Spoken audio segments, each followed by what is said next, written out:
Boa noite, irmãos, graça e paz do Senhor. Amém. Quero saudar aqueles que estão também no YouTube.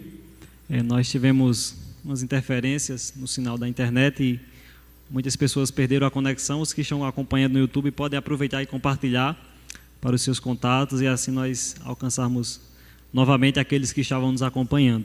Amém. Quero saudar todos vocês que estão aqui presentes também. Com graça e paz do Senhor, dizer que é uma grande alegria para nós estarmos aqui para louvar o nosso Deus em oração. Muito bom e muito importante para a vida comunitária da igreja, e que Deus possa derramar graça sobre cada um de nós. Amém? Vamos abrir nossas Bíblias no Evangelho segundo escreveu João. Evangelho segundo escreveu João, no capítulo 5.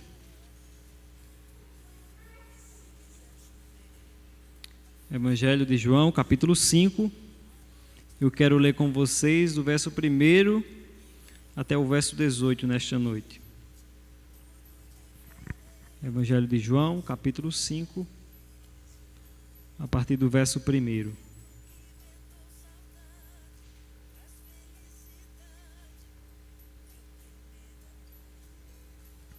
Os irmãos encontraram?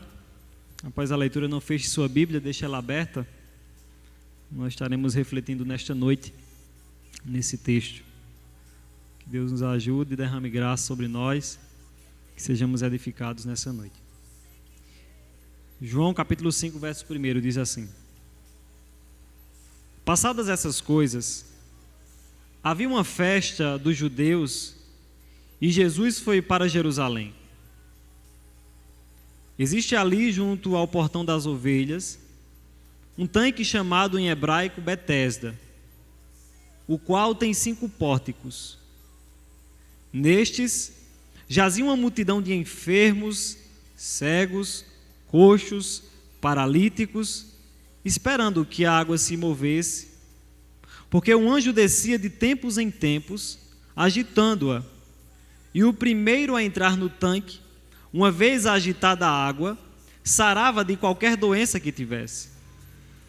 Ali estava um homem enfermo, havia 38 anos.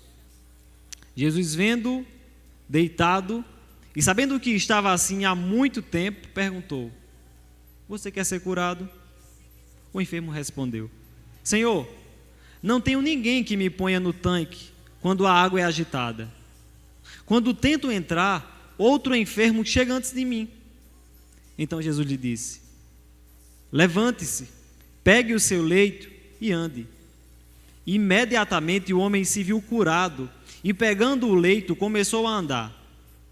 E aquele dia era sábado. Por isso os judeus disseram ao que tinha sido curado: É sábado e neste dia você não tem permissão para carregar o seu leito. Ao que ele respondeu: O mesmo que me curou me disse: Pegue o seu leito e ande. Perguntaram-lhe: Quem é o homem que disse a você: Pegue o seu leito e ande? Aquele que tinha sido curado não soube responder, porque Jesus tinha se retirado por haver muita gente naquele lugar. Mais tarde, Jesus o encontrou no templo e disse-lhe: Olhe, você foi curado. Não peque mais para que não lhe aconteça coisa pior. O homem se retirou e disse aos judeus que tinha sido Jesus quem o havia curado. E por isso os judeus perseguiam Jesus, porque fazia essas coisas no sábado. Mas Jesus lhe disse: Meu Pai trabalha até agora, e eu trabalho também. Por isso os judeus cada vez mais queriam matá-lo, porque além de desrespeitar o sábado, também dizia que Deus era seu próprio Pai, fazendo-se igual a Deus. Vamos orar? Senhor, aqui está a Tua palavra e nós te bendizemos nessa noite por ela. Obrigado pela leitura dela e que possa, Deus, encontrar em nossos corações alento, Deus, através da Tua palavra. Que nesta noite possamos ouvir a Tua voz, que possamos, Deus, estar nesta noite fixando o nosso entendimento. Tira, Deus, o nosso pensamento de qualquer outra coisa que não seja a concentração no estudo da Tua palavra. Tira, Deus, qualquer distração que houver e que possamos ouvir a Tua voz nessa noite. Nós te louvamos, nós bendizemos a Ti, Deus, porque Tu és fiel e a Tua palavra, Deus, permanece fiel até o fim dos tempos, até a Tua volta. Essa é a nossa convicção, esse é o desejo do nosso coração, em o nome de Jesus. Amém. O tema dessa mensagem de hoje é: tenha paciência, espere Jesus agir. Eu estava hoje cortando um cabelo de um cliente e uma criança, e eu quero aqui contar a princípio a título de introdução. E uma irmãzinha, a irmã dele estava acompanhando, o seu avô havia deixado eles lá para acompanhar o seu irmão para cortar o cabelo. E eu vi aquela criança aflita porque estava demorando um pouco. Os irmãos sabem, geralmente um corte de cabelo 30 a 40 minutos, dependendo do corte. E aquela criança estava agoniada para sair logo ali e para ir embora. Eu perguntei: por que você está tão apressada? Isso é porque eu deixei meu celular em casa e eu estou doida para ir para casa, porque eu não consigo ficar distante do meu aparelho, porque eu quero estar lá conectada. A nossa geração é uma geração que desaprendeu a esperar.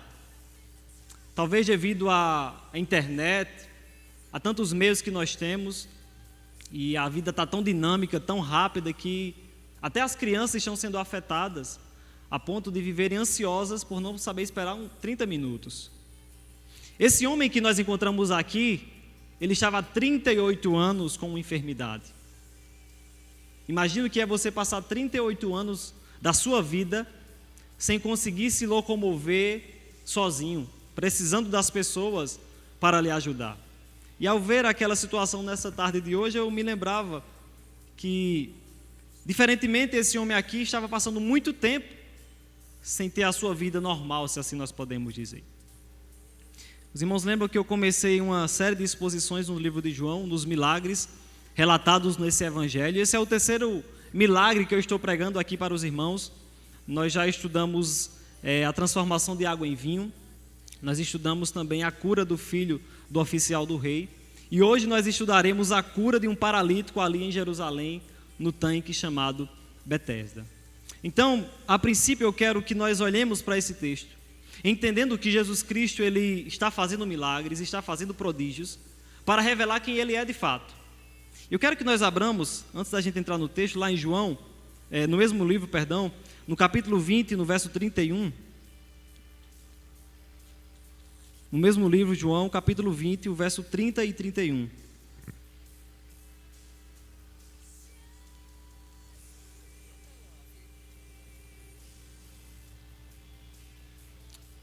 Diz o seguinte: na verdade, Jesus fez diante dos seus discípulos muitos outros sinais, milagres, que não estão escritos neste livro.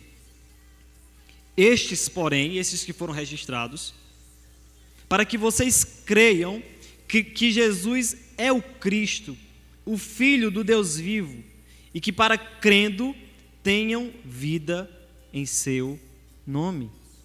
Então observe aqui que o evangelista João, nesse capítulo 20, ele coloca aqui esses 7 milagres que foram registrados por ele, é para que creiamos, não somente as pessoas daquela época, mas também nós hoje, creiamos que de fato Jesus é o Cristo, é o enviado, é aquele que o Pai havia prometido, e crendo nele, tenhamos vida eterna. Então, o objetivo desses 7 milagres que nós estamos estudando, ao longo dessa série de exposição aqui, dos 7 milagres que eu me propus a fazer, é para que nós entendamos que o cristianismo, o evangelho é a verdade de Deus, e que Cristo é o enviado de Deus, e nós não temos nenhuma dúvida disso, porque a própria palavra relata isso para nós.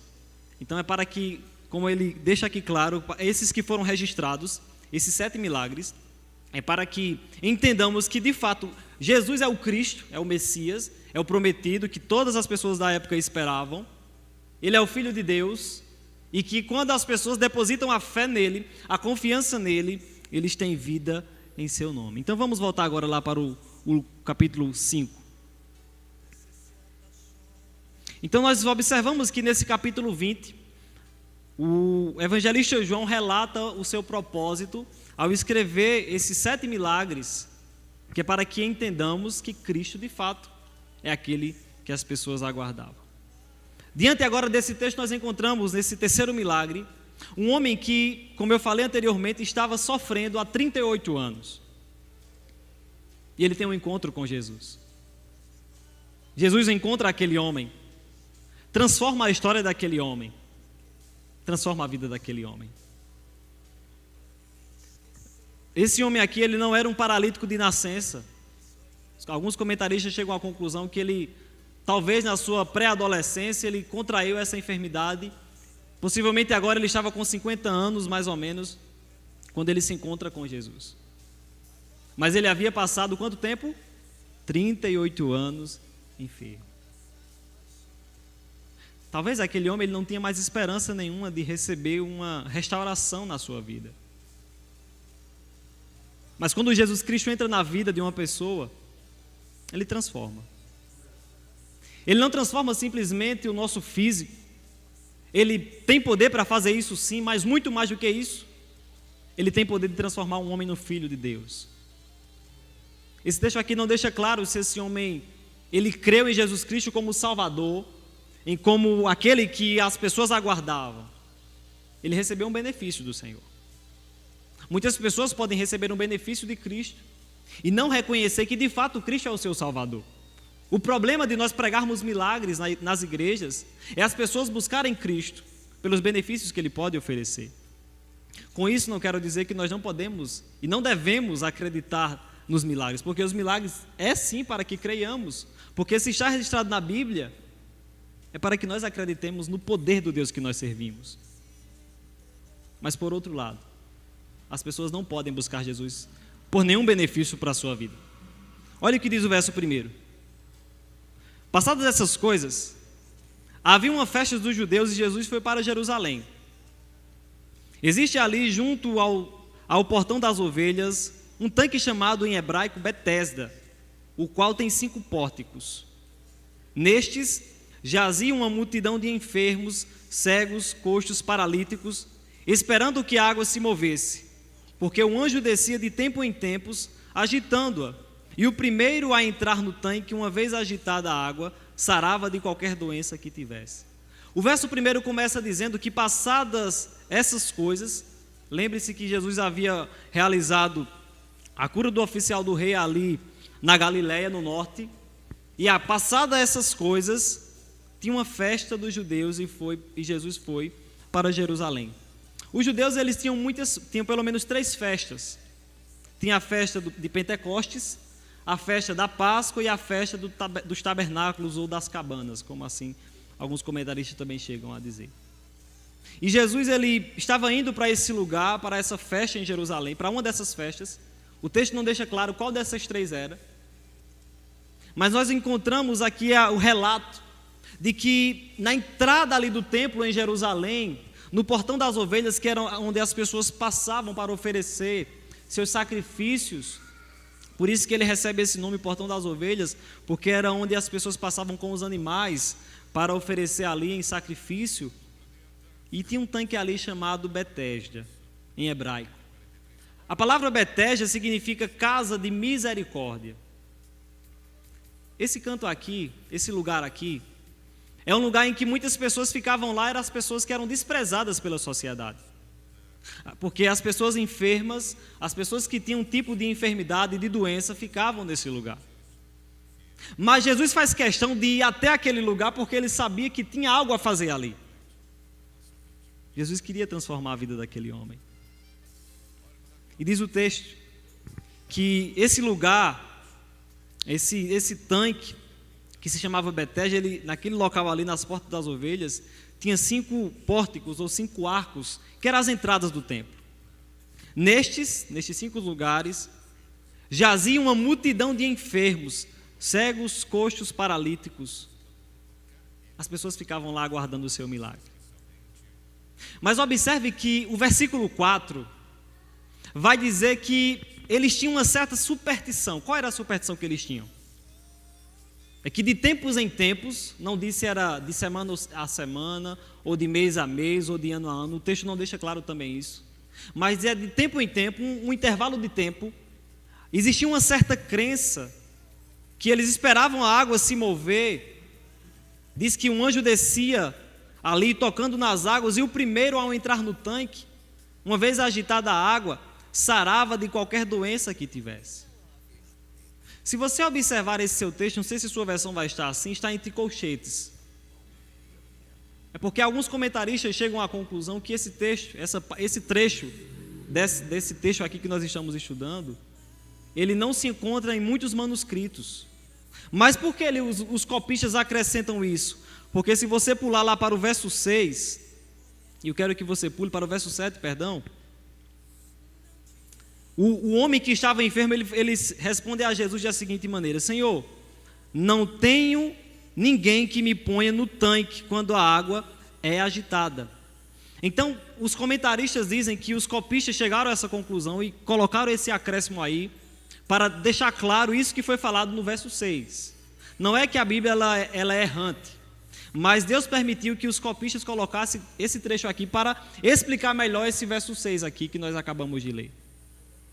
Existia uma superstição naquela época, em que um anjo descia e quando ele tocava as águas, quando as águas eram agitadas, o primeiro que descesse ali naquela água, eles recebiam a sua cura. Eles tinham a sua vida transformada. E eu quero aqui abrir um parêntese.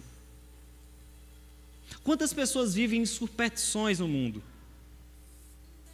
Quantas pessoas vivem em crenças que não estão na Bíblia, mas porque são transmitidas de geração em geração, porque são transmitidas pelos seus parentes, pelos seus familiares, e continuam a seguir essa tradição.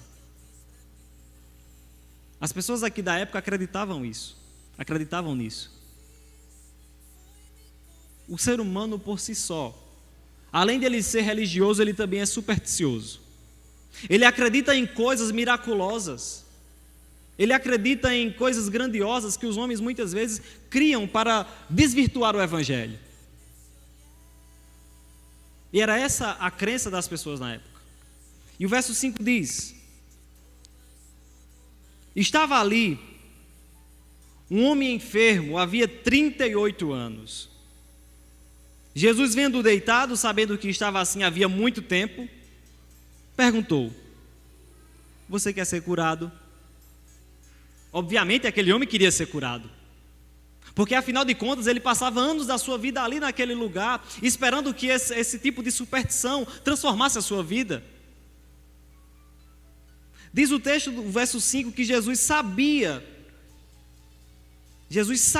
vendo deitado, sabendo que estava ali havia muito tempo. Jesus sabia, obviamente, por ser onisciente, por ter a natureza divina de onisciência, de saber todas as coisas. Jesus estava vendo. Jesus conhece a situação de cada um de nós. Ele não é alheio à situação que nós passamos. Mas ele faz questão de perguntar àquele homem. E qual é a pergunta de Jesus? Você quer ser curado? Essa é uma pergunta, Diácono Valberto, extremamente óbvia, né? Alguém que está há 38 anos enfermo, obviamente quer ser curado. E ele diz o texto que ele estava ali esperando o mover das águas, estava ali esperando algo que acontecesse em sua vida, e assim ele chegasse e fosse curado. E Jesus faz esse questionamento para ele: você quer ser curado? Mas observe que aquele homem até então não sabia com quem estava falando, porque observe o que diz o verso seguinte, a parte seguinte do verso. O enfermo respondeu: Senhor, não tenho ninguém que me ponha no tanque quando a água é agitada. Quando tento entrar, outro enfermo chega antes de mim.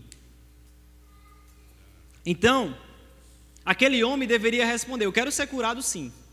Mas a superstição que estava no seu coração, ele diz: olha, Senhor, eu não tenho ninguém que me ponha no tanque.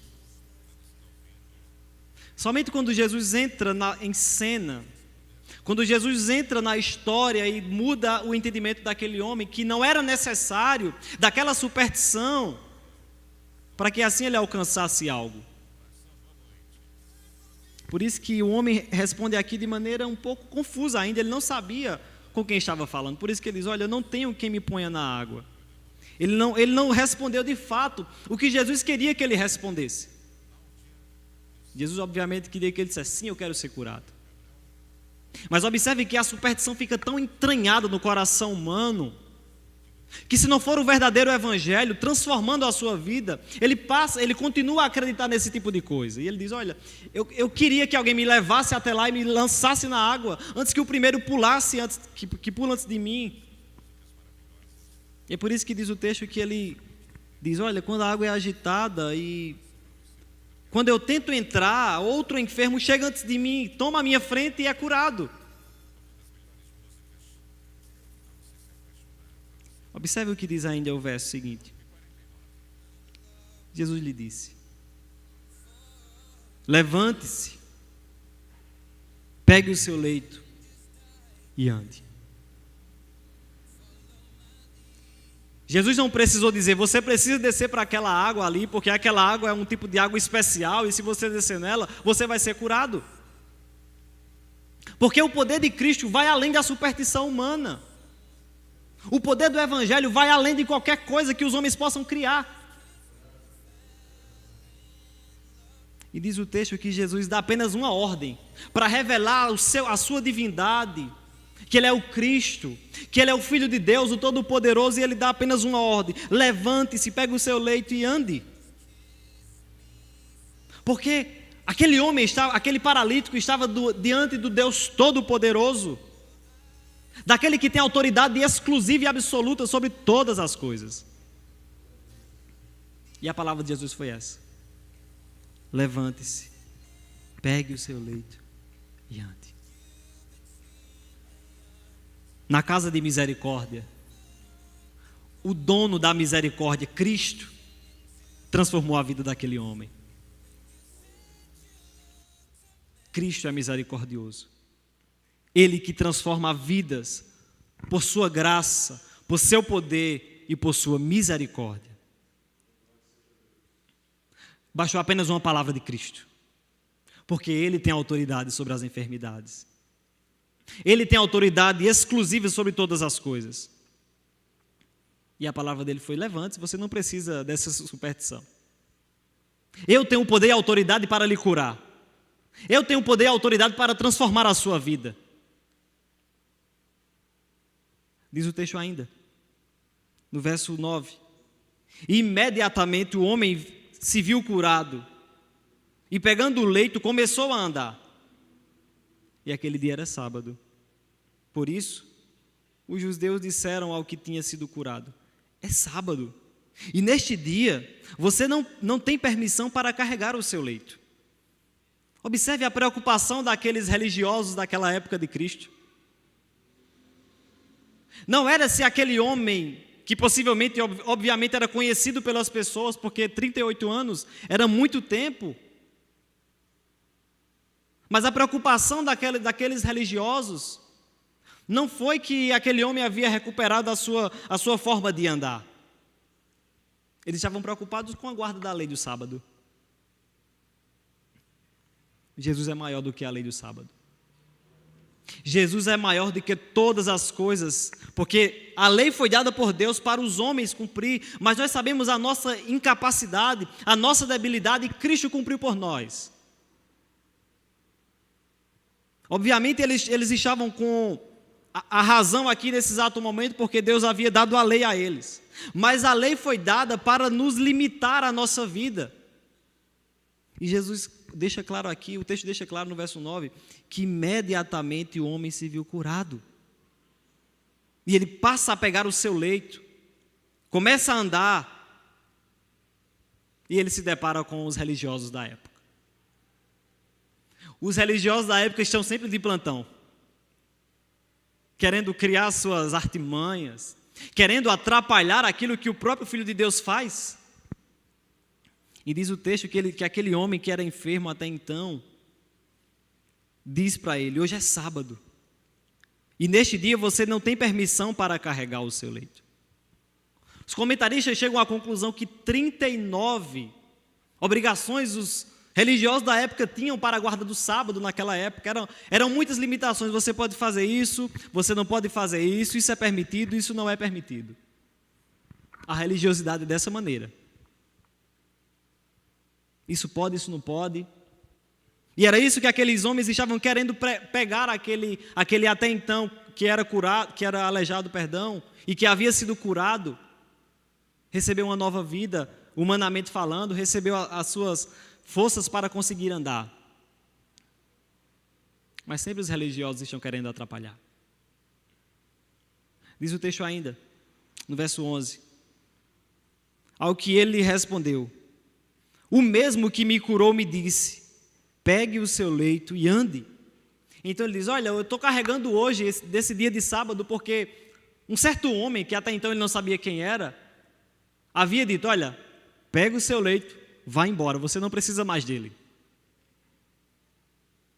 E esse homem, quando ele se depara com os religiosos, ele diz: olha, o mesmo que me curou, ele disse para eu pegar o leito e começar a ir embora a carregar. Porque afinal de contas, aquele leito não era nada diante daquilo que ele havia passado 38 anos, tendo sua vida transformada pelo poder do Evangelho. A religiosidade escraviza as pessoas, colocando uma guarda de um dia, colocando o ritual muito mais importante do que uma vida que havia sido transformada. A preocupação daqueles homens não era com o bem-estar físico daquele homem, mas era com a restrição, com o guardar excessivo, com a observância excessiva daquela lei. E Jesus vai dar uma resposta em seguida para aqueles homens. O verso 12 diz: perguntaram-lhe. Depois eles perguntaram por que ele estava carregando o leito naquele dia.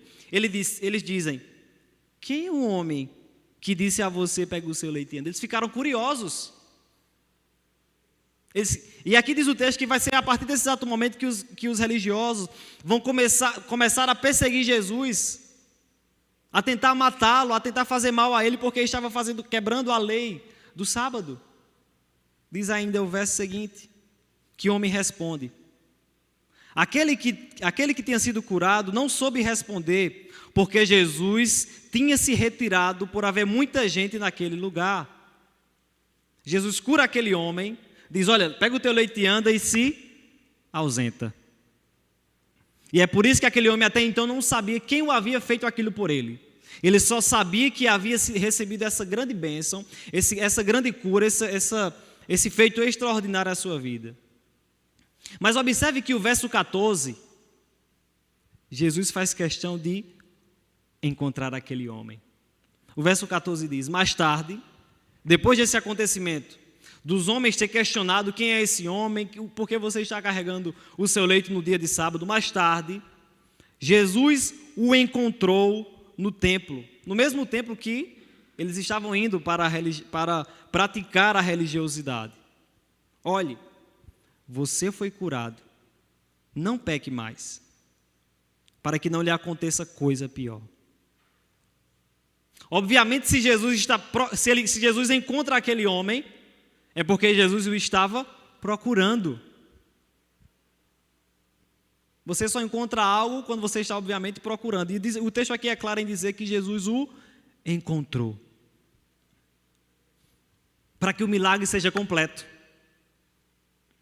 Jesus aqui deixa claro que muito mais do que o benefício que aquele homem havia recebido, ele tinha que ter convicção de pecado na sua vida, para reconhecer a sua fragilidade, a sua pecaminosidade que está dentro do ser humano. E Jesus diz: olha, você foi curado, não peque mais, para que não lhe aconteça coisa pior. Permita-me aqui abrir um parênteses novamente. Algumas enfermidades, nós podemos dizer que é uma espécie de punição de Deus na vida do ser humano. Possivelmente, isso aqui é uma possibilidade, não estou dizendo aqui com certeza porque o texto não deixa claro. Esse homem aqui, ele estava enfermo, ele ficou enfermo por alguma deficiência na guarda de alguma coisa da época, ou Deus permitiu que aquela doença chegasse até aquela vida por uma falha moral da época que alguém tinha cometido, ou ele ou seus pais. O texto não deixa claro. Mas o que deixa claro aqui é que Jesus diz: olha, não peque mais, para que não lhe aconteça coisa pior. E nós poderíamos nos perguntar aqui: o que é pior do que uma pessoa passar 38 anos enfermo? É o inferno. A coisa mais pior na vida do ser humano é receber uma graça de Deus, receber uma cura de Deus, receber um benefício de Cristo e ir para o inferno. Por isso que Jesus deixa claro: olha, você foi curado, eu fiz isso por você. Não peque mais, para que não aconteça coisa pior. Ou seja, se o ser humano não se arrepender dos seus pecados, coisa pior pode acontecer em sua vida. Se o ser humano não se voltar para Cristo, não entender o Evangelho, não se voltar para o Rei dos Reis, o Senhor dos Senhores, algo pior pode acontecer em sua vida, que é a condenação eterna. Por isso que Jesus deixa claro: para que não aconteça coisa pior sobre você. Se arrependa dos seus pecados. Creia que eu salvo, tanto da enfermidade física agora, nesse presente século, como da enfermidade da alma que se chama pecado. E volto a perguntar, o que é mais pior no ser humano, para o ser humano, do que coisa pior acontecer sobre a sua vida? Obviamente, 38 anos numa cama era algo, eu nunca passei, obviamente, mas nós olhando aqui o enredo da história, tudo que é narrado aqui, você depender das pessoas para carregar, e ele esperava que alguém lançasse ele na água, isso era uma humilhação muito grande. Mas coisa pior do que isso poderia acontecer, caso ele não se arrependesse dos seus pecados. Jesus faz questão de evangelizar aquele homem, anunciar que, voltando-se para Cristo, que Cristo, o Verbo de Deus encarnado, evangelizando aquele homem, e ele se arrependendo dos seus pecados, se voltando para o Evangelho, ele poderia ter nova vida. Diz o texto ainda que o homem se retirou, e ele vai correndo para os judeus, o verso 15. O homem se retirou e disse aos judeus que tinha sido Jesus quem o havia curado. E por isso os judeus perseguiam Jesus, porque fazia essas coisas no sábado. Mas Jesus lhes disse: meu pai trabalha até agora, e eu trabalho também. Observe que o verso 15 deixa claro que após aquele homem saber quem era aquele homem que até então era desconhecido para ele, Jesus o encontra e faz questão de dizer: olha, não peques mais para que coisa pior não aconteça. Ou seja, Jesus prega o Evangelho, Jesus anuncia que é necessário pedir perdão de pecados para Deus. E o verso 15 diz que o homem se retira e vai até os judeus e diz: olha, quem me curou foi um tal de Jesus, aquele que estava fazendo milagres, fazendo prodígios, e que muitos religiosos rejeitaram. Diz o texto ainda, e por isso, o verso 16, os judeus perseguiam Jesus, porque fazia essas coisas no sábado.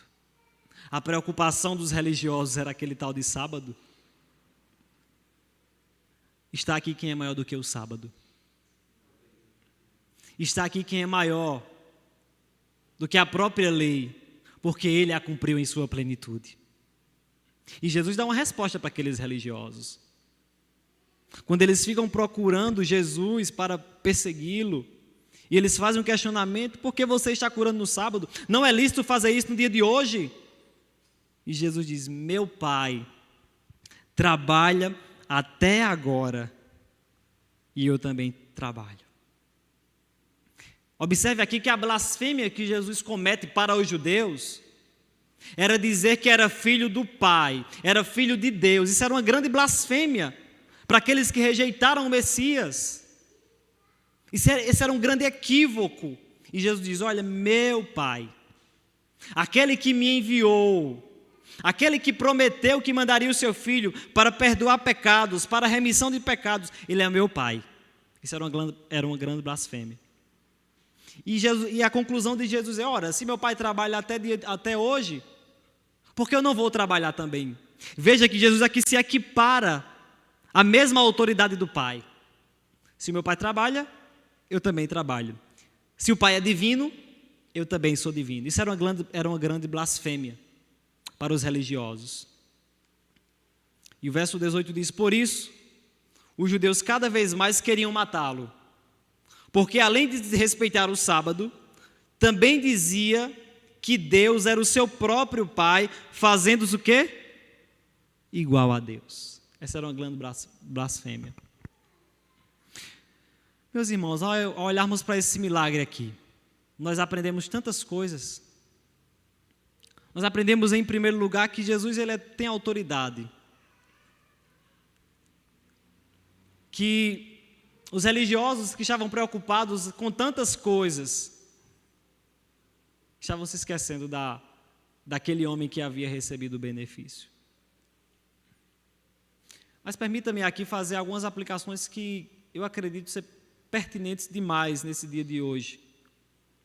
Nesse contexto evangélico em que nós vivemos no nosso país. Em primeiro lugar, é que para Jesus agir, para Jesus fazer um milagre, ele não precisa de superstição nenhuma. Para o ser humano, eu e você, recebermos o auxílio de Cristo, nós não precisamos ser pessoas supersticiosas. Por que eu digo isso? Porque nós vimos muitos, entre aspas, evangelhos sendo pregados em nossa nação,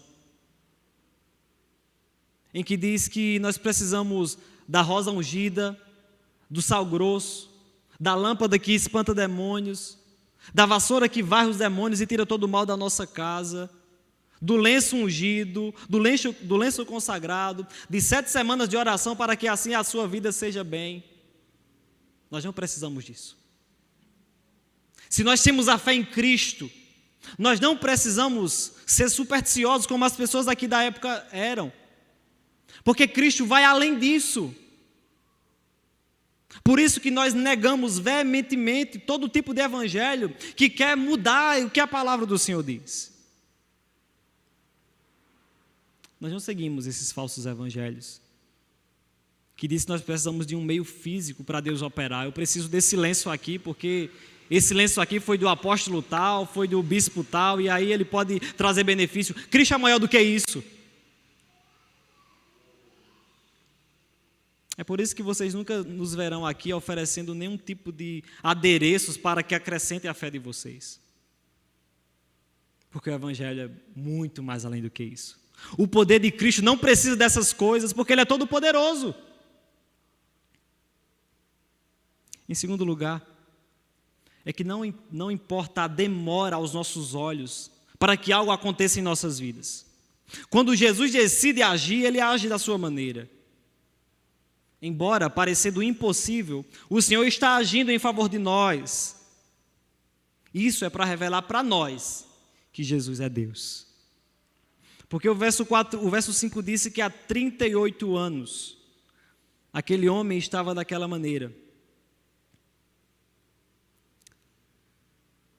Cristo vai além de qualquer coisa, porque Ele é todo poderoso. Aos nossos olhos, Deus está demorando tanto isso em minha vida. Mas permita-me aqui dizer que o tempo de Deus não é o nosso tempo. Às vezes a gente fica agoniado, como nós dizemos no nosso linguajar, para que Deus faça algo. Às vezes Ele não quer nem fazer. Mas quando Ele decide agir, quando Ele decide entrar em cena, Ele muda a história da vida de qualquer pecador. Portanto, não importa a demora para que algo aconteça. Porque se nós já obtivemos a vida eterna em Cristo, se nós já obtivemos o perdão dos nossos pecados, a nossa nova vida em Cristo, o milagre já aconteceu. Esses milagres que Ele pode fazer na nossa vida ainda hoje, são coisas pequenas, comparado àquilo que Ele já fez por nós. Com isso, não quero desencorajar nós a crermos que Deus pode intervir nas nossas vidas quando estamos passando por momentos difíceis. Mas aguarde o tempo de Deus. Espere o tempo do Senhor. O tempo do Senhor é diferente do nosso tempo. Esse homem havia passado 38 anos, eu estou enfatizando porque era muito tempo, quase 40 anos, 38 anos. Quase 4 décadas. Imagina o que é você passar. Mas quando Jesus decide, Ele vai ao encontro. Ele faz questão de ir lá naquele exato lugar onde aquele homem estava, onde a escória da sociedade estava, para se encontrar, para transformar a vida daquele homem. Em terceiro e último lugar, é que não basta receber o benefício de Jesus, é preciso ser encontrado por Jesus. Ele, Cristo, é muito mais do que uma bênção material, uma cura. O homem precisa muito mais do abençoador do que da bênção. O homem precisa mais do perdão dos seus pecados do que uma cura física, porque a cura física pode passar. Mas aqueles que recebem o milagre da vida eterna jamais perecerão. Portanto, ao olharmos para esse texto, nós aprendemos também que é necessário abandonar o pecado. Porque Jesus deixa claro lá no verso 14, não peque mais, para que não lhe aconteça coisa pior. Portanto, clame nessa noite, Jesus, eu te amo. Se eu já fui encontrado por ti, o Senhor é o deleite da minha alma. Eu não preciso de mais absolutamente nada para satisfazê-la. Quem foi encontrado por Jesus, obrigatoriamente ele abandona o pecado, ele passa a ter nova vida. Assim como Jesus, quando ele encontra com aquela mulher adúltera, ele diz o quê? Vais e não peques mais. A transformação de vida que Jesus oferece é muito mais do que uma nova roupagem. É muito mais do que uma nova caricatura humana. É uma transformação interna para fora. Portanto, aqueles que foram beneficiados por algo de Jesus precisam entender que muito mais do que um benefício é necessário ser encontrado por Jesus. É o Senhor quem vem ao nosso encontro. É o Senhor quem nos chama. É o Senhor quem nos salva. É o Senhor quem nos dá uma nova vida. É o Senhor quem transforma. É o Senhor que vem ao nosso encontro e mostra a nossa necessidade, a nossa pecaminosidade, a nossa fragilidade e a nossa dependência dEle. Portanto, que nós aprendamos nessa noite isso. Que Deus aplique essa palavra em nossos corações e nos faça amar Jesus acima de qualquer coisa, de superstição, nos faça amar Jesus, embora pareça demorado, e que possamos entender que o benefício maior que Jesus pode oferecer é o perdão dos nossos pecados e a transformação de vida. E para a gente finalizar, volto a dizer, nós precisamos muito mais do abençoador Jesus Cristo do que as bênçãos que Ele pode nos oferecer. Deus aplique essa palavra em nossos corações. Vamos orar. Senhor Deus e eterno Pai, nós te louvamos pela Tua palavra nesta noite, que é tão bela, Deus, e tão clara aos nossos corações. Nós te louvamos, Jesus, porque como é bom ouvir a Tua palavra e vê-la, Deus, claramente. Que o Senhor nos ajude, Deus, a confiarmos nos méritos de Jesus, que tem todo o poder e autoridade sobre as nossas vidas. Aplica em nossos corações, não nos deixe nos enganarmos por falsas religiões, por falsos ensinos, por tantas coisas que se levantam, Deus, no meio do povo, Deus, que se diz chamar pelo Senhor. Tem misericórdia, não nos deixa, Deus, nos voltarmos, Deus, para o novo mercado da fé que todos os dias levanta novidades, Senhor. Não. Nós cremos na simplicidade do Teu Filho Jesus e na autoridade que Ele tem para transformar nossas vidas, pela Sua palavra, pela Sua autoridade e pelo Seu poder.